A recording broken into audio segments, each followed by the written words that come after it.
Hello everyone, today I'll show you how to change the selected microphone in YapYap.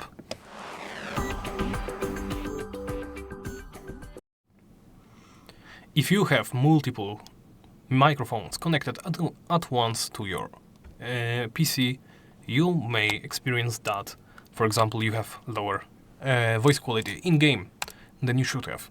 You may have simply, the game may have chosen the wrong microphone as the default.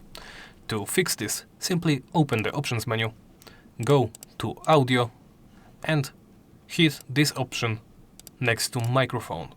Here is a drop-down list of all available microphones. As you can see, I only have one connected at the time, so I cannot change it.